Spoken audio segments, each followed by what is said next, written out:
Welcome to another segment of What is Year's Issue. For this episode, we're going into the Marvel 616 universe, specifically the Avengers number 20 from volume number 9 by writer Jed MacKay, artist Farid Karami, colorist Andrew Dalhouse and Federico Blee, and with letters by Cory Petit, with a cover by Valero Schitti and Federico Blee. I'm not going to lie, I was a little annoyed thinking this was a filler issue. Don't misunderstand me. It's a filler issue in the sense that it doesn't push the main story anywhere. However, this is such a great episode for T'Challa the Black Panther. It made me totally forget about the Avengers for a second and just focus on him alone. There I was thinking the Action combined were going to be a one and done except for maybe the Impossible City. I had to go back to issues 3, 4, 5, and 6 to refresh my memory and focus on Meridian Diadem a little more, since this is basically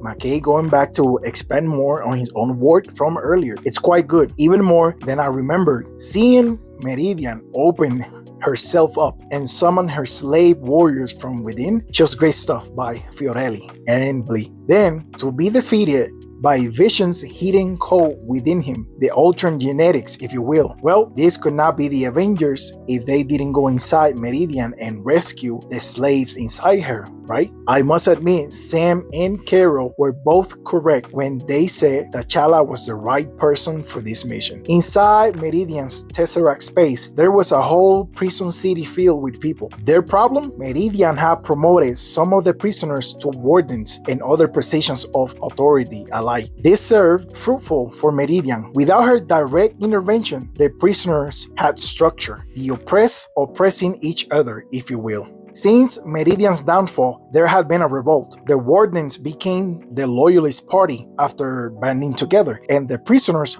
fought for their freedom initially. However, they splintered rather quick into several gangs. I know you're wondering, but here, what is the issue?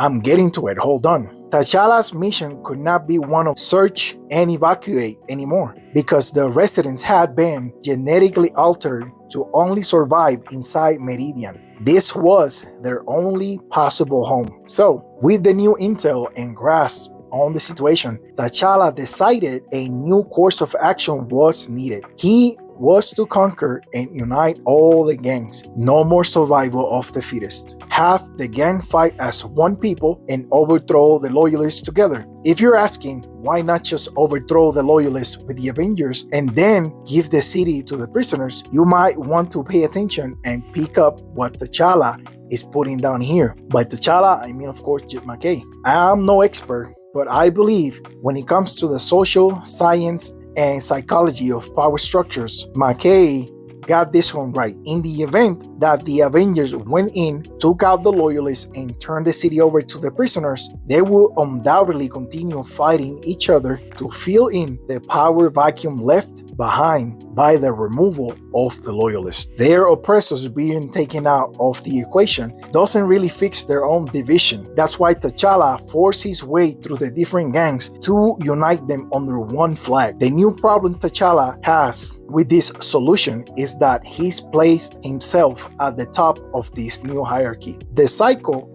could very well start all over again the moment he takes his leave. How will T'Challa handle his exit strategy, and how the prisoners will handle the fragile responsibility of building a future together? We don't have to be overly obvious, but this can be interpreted as an allegory for the US government's foreign policies when, and I'm using air quotes here, liberating a country's people from their oppressors. My name is Jancy, aka Year the Collector, and this was another segment of What is Year's Issue from the Planet Nerd Twin podcast. Now, back to Nerd Twin.